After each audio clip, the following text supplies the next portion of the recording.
શ્રી ગિરિરાજ ધરણ કી જય. વાલા વૈષ્ણવ, આપ સર્વને મારા જય શ્રી કૃષ્ણ. આજે નિર્જલા એકાદશી છે, તો આજે આપણે આપણા સત્સંગમાં શ્રી મહાપ્રભુજીના 84 વૈષ્ણવમાંના એક વૈષ્ણવ ગોપાલદાસ વાસવાડા વાલા વૈષ્ણવનો સત્સંગ કરીશું. જો તમે આ ચેનલમાં નવા હોવ તો આ ચેનલને સબસ્ક્રાઈબ કરજો અને આ સત્સંગને શેર કરજો, જેથી સમસ્ત પુષ્ટિ સૃષ્ટિ આ સત્સંગનો લાભ લઈ શકે.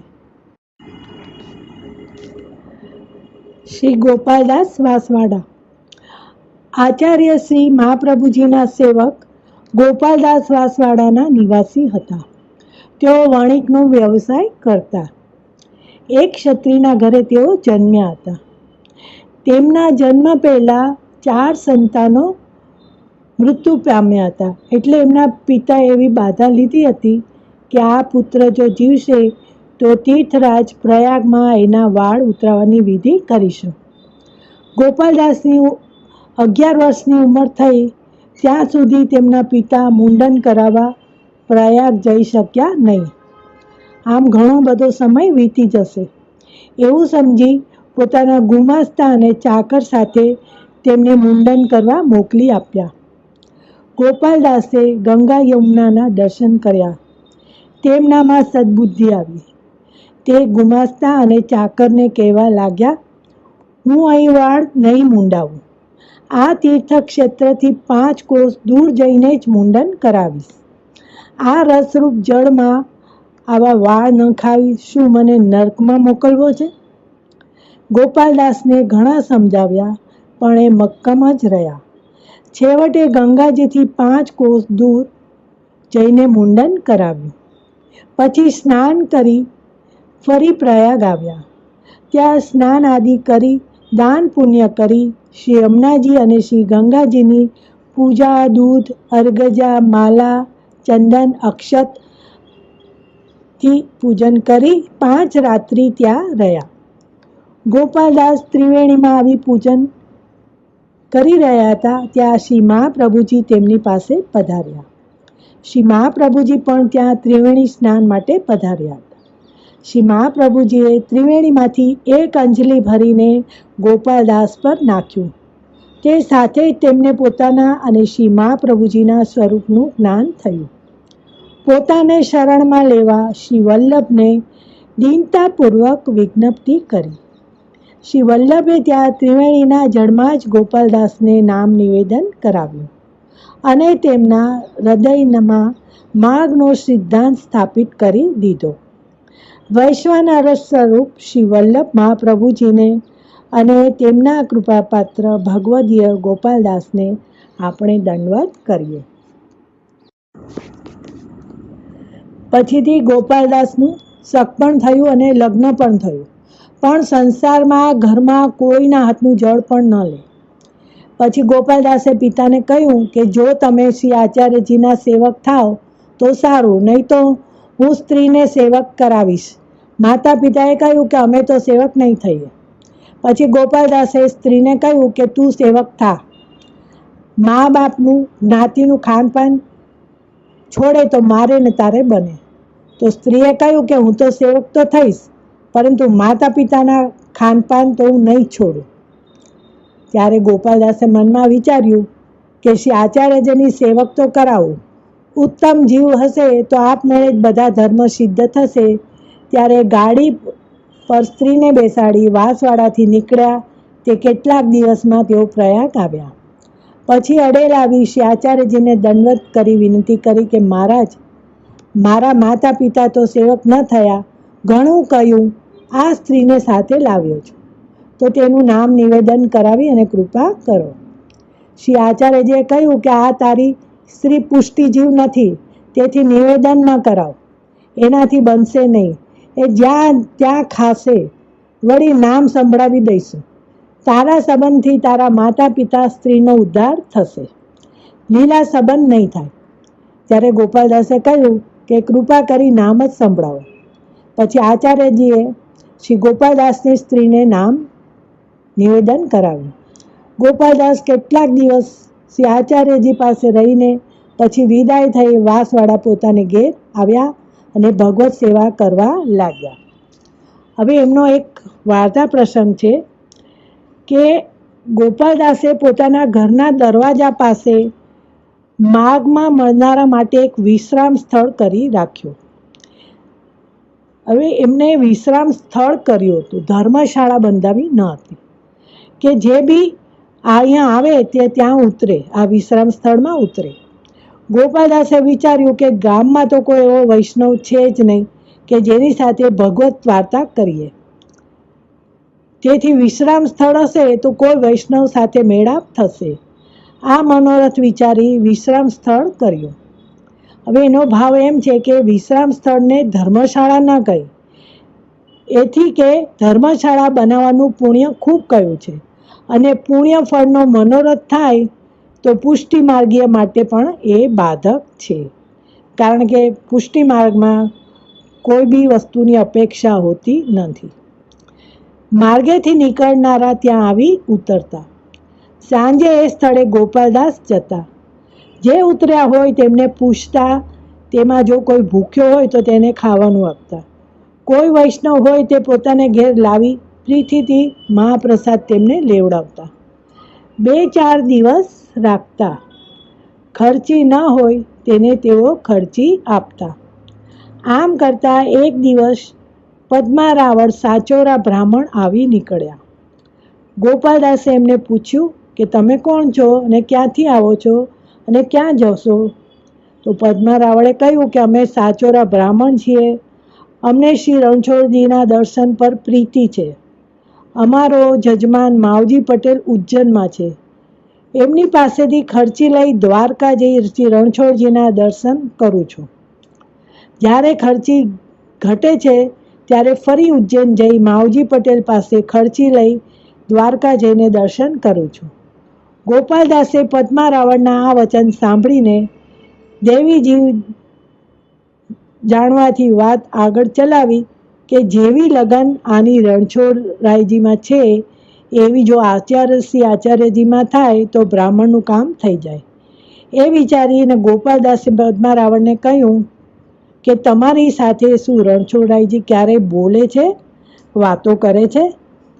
તો પદ્મારાવળે ગોપાલદાસને કહ્યું કે શ્રી રણછોડજી કોઈ સાથે બોલે છે, વાત કરે છે તો અમને બતાવો ને. તો ગોપાલદાસે કહ્યું કે પ્રયાગની પાસે અડેરમાં શ્રી આચાર્યજી મહાપ્રભુજી બિરાજે છે, એ શ્રી રણછોડજી પ્રગટ થયા છે, તે બોલે છે અને વાત પણ કરે છે. તો પદ્મારાવળે ગોપાલદાસને કહ્યું કે હું જાઉં તો મને શ્રી રણછોડજી જેવા દર્શન આપશે? ત્યારે ગોપાલદાસે કહ્યું કે જેવા શ્રી રણછોડજી દર્શન આપે છે તેવા જ દર્શન શ્રી આચાર્યજી આપશે, વળી તમારી સાથે બોલશે પણ ખરા. ત્યારે પદ્મારાવળને ઘણી આતુરતા થઈ કે ક્યારે હું અડેર જાઉં અને ક્યારે શ્રી આચાર્યજી મહાપ્રભુજી શ્રી રણછોડજી રૂપે મારી સાથે બોલે. પછી ગોપાલદાસ પોતાને ઘેર આવ્યા. રાતે પદ્મારાવળને ઊંઘ ન આવી, કહે કે ક્યારે હું અડેર જાઉં. સવારે ઉઠી અને ચાલી નીકળ્યા. કેટલાક દિવસ ઉજ્જૈન આવ્યા. ત્યારે માવજી પટેલે પદ્મારાવળને પૂછ્યું કે રાવળજી, આ વેળા તમે બહુ જલ્દી ઉજ્જૈન આવી ગયા, વળી તમારું મન તો ઉદાસ દેખાય છે, તેનું કારણ શું છે? કારણ કે તેઓ ખર્ચી લેવા માટે અહીંયા ઉજ્જૈન આવ્યા હતા, માવજી પટેલ એમની પાસેથી. કારણ કે માવજી પટેલ એમને ખર્ચીના પૈસા આપે તો એ લઈને તેઓ પોતાને દર્શન કરવા જઈ શકવાના હતા. તો પદ્મારાવળે કહ્યું કે અડેરમાં શ્રી રણછોડજી પ્રગટ થયા છે, તે બધા સાથે બોલે છે અને વાતો કરે છે, તેથી સવારે હું અડેર જઈશ. ત્યારે માવજી પટેલે કહ્યું કે રાવલજી, હું પણ તમારી સાથે છું, શ્રી રણછોડજીના દર્શને ચાલીશ. તમારી સાથે ભીડ જાપતો રહેશે એ કઈ રીતે બનશે? માવજી પટેલે કહ્યું કે હું એકલો તમારી સાથે પગે ચાલીશ. ત્યારે પદ્મારાવળે કહ્યું કે તૈયારી કરો, ક્યારે સવારે આપણે નીકળીશું. માવજી પટેલે પોતાને ઘેર આવી વીરજો એટલે કે એની સ્ત્રીને કહ્યું કે અમે સવારે પદ્મારાવળ સાથે અડેર જઈશું. ત્યાં શ્રી આચાર્યજી રણછોડજી રૂપે દર્શન આપે છે. અને બધાની સાથે બોલે છે. તો ત્યારે વિરજોએ કહ્યું કે હું પણ તમારી સાથે ચાલીશ. માવજી પટેલે કહ્યું કે તમે સ્ત્રીજન કેવી રીતે ચાલશો? હું તો પગે ચાલીશ. જાપ તો અસવારી નહીં રહે. વિરજોએ કહ્યું કે હું તમારી સાથે પગે ચાલીશ. માવજી પટેલે પદ્મા રાવળને કહ્યું કે મારી સ્ત્રી સાથે ચાલવાનું કહે છે. તો પદ્મા રાવળે કહ્યું કે એકલી પગે કેવી રીતે ચાલશે? તો માવજી પટેલે કહ્યું કે એકલા પગે ચાલવાનું કહ્યું છે. પદ્મા રાવળે કહ્યું કે તો ચાલો, જલ્દી ચાલો, આપણે ત્રણેય ચાલીશું.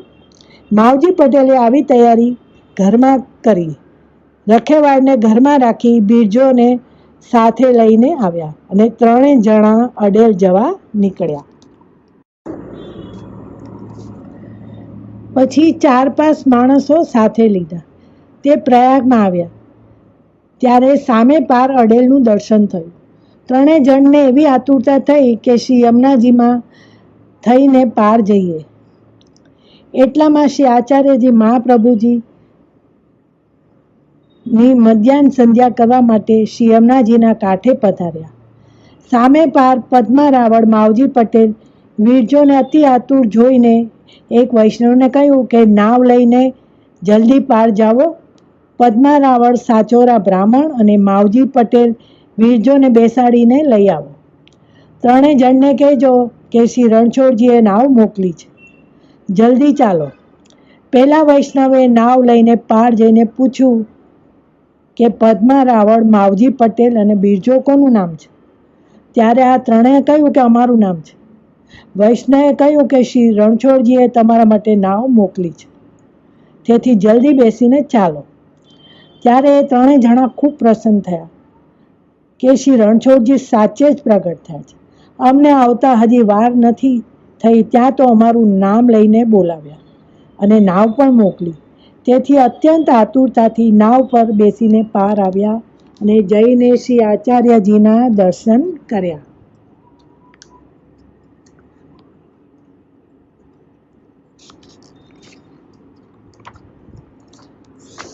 શ્રી આચાર્યજીએ જાણ્યું કે એમનો શ્રી ભાવ રણછોડજીમાં છે, તેથી જો રણછોડજી રૂપે દર્શન આપીશ તો એમનો ભાવ વધશે. તેથી પોતે શ્રી રણછોડજી રૂપે એમને દર્શન આપ્યા. ત્રણેય જણે દંડવત કર્યા. પદ્મા રાવળે વિનંતી કરી કે મહારાજ, ગોપાલદાસની કૃપાથી અમને દર્શન થયા. ગોપાલદાસે અમને કહ્યું કે તમે શ્રી આચાર્યના સેવક થજો, તેથી હવે કૃપા કરીને અમારો 3 જણનો અંગીકાર કરો. અમે આપને શરણે આવ્યા છે. શ્રી આચાર્યજીએ શ્રી યમુનાજીમાં ત્રણેય જણને નવડાવી નામ નિવેદન કરાવ્યું. પછી માવજી પટેલ સાથે માણસો હતા તેમને પણ નામ સુણાવ્યું. પછી પદ્મા રાવળને પોતાના મંદિરમાં સાથે લઈ આવ્યા. પછી આપ ભોજનમાં પધાર્યા. ત્યારે પદ્મા રાવળના મનમાં એવું લાગ્યું કે શ્રી રણછોડજીને ભોગ ધરીએ છીએ તેવી જ રીતે શ્રી આચાર્યજીના ભોજન કરતા દર્શન થાય તો એનું જૂઠણ લઈએ. પદ્મા રાવળના મનની આ વાત શ્રી આચાર્યજીએ જાણી. પદ્મા રાવળને ભીતર બોલાવ્યા. ત્યારે પદ્મા રાવળે જોયું તો શ્રી રણછોડજી રૂપે ભોજન કરે છે. તેથી મનમાં અતિ પ્રસન્ન થયા. શ્રી આચાર્યજીએ કહ્યું કે સંદેહ ગયો. પદ્મા રાવળે વિનંતી કરી કે મહારાજ, અમે જીવ તુચ્છ બુદ્ધિવાળા છીએ, તેથી વારંવાર મનમાં આવું આવ્યું. આપ તો સાક્ષાત રણછોડજી છો. પછી આપે ભોજન કરી પદ્મા રાવળને જૂઠણની પાતળ ધરી. ત્રણેય જણ મહાપ્રસાદ લઈને શ્રી આચાર્યજી મહાપ્રભુજીની પાસે આવ્યા. ત્યારે પદ્મા રાવળે વિનંતી કરી કે મહારાજ, હવે અમને શી આજ્ઞા છે? શ્રી આચાર્યજીએ કહ્યું કે સેવા કરો. ત્યારે પદ્મા રાવળે વિનંતી કરી કે જેવું મારું મન આપના દર્શનમાં આસક્ત છે, આઠે પોર મન એવું જ રહે છે કે શ્રી રણછોડજીને નિરખ્યા કરું. એવું મન સેવામાં લાગે તો હું સેવા કરું, નહીં તો હું ન કરું. શ્રી આચાર્યજીએ કહ્યું કે તારો મનોરથ શ્રી ઠાકોરજી પૂર્ણ કરશે. એનો ભાવ એ છે કે તે શ્રી રણછોડજી પાસે તારી પ્રાપ્તિ થશે. દ્વારકા લીલામાં તે ઠાકોરજી મનોરથ પૂર્ણ કરશે. વળી ત્રણેય જણને આજ્ઞા કરી કે કેટલાક દિવસમાં અમે ઉજ્જૈન પધારીશું, ત્યારે તમારે ઘેર શ્રી ઠાકોરજી પધરાવી આપીશું. વળી માવજી પટેલ વિરજોને માથે સેવા પધરાવીશ, તે તમે સેવા કરજો. હવે તમે 3 જણ ઘેર જાઓ, અમે પણ પાછળથી ઉજ્જૈન પધારીશું, ત્યારે તમારો મનોરથ સિદ્ધ થશે. પછી પદ્મા રાવળ, માવજી પટેલ અને વિરજો 3 જણ દંડવત કરી વિદાય થઈ નીકળ્યા. કેટલાક દિવસ ઉજ્જૈન આવ્યા. તેથી ગોપાલદાસ આવા ભગવદી હતા કે જેમના રંચક સંગથી પદ્મા રાવળ, માવજી પટેલ અને તેની સ્ત્રી વિરજો 3 શ્રી આચાર્યજીના શરણ પામ્યા.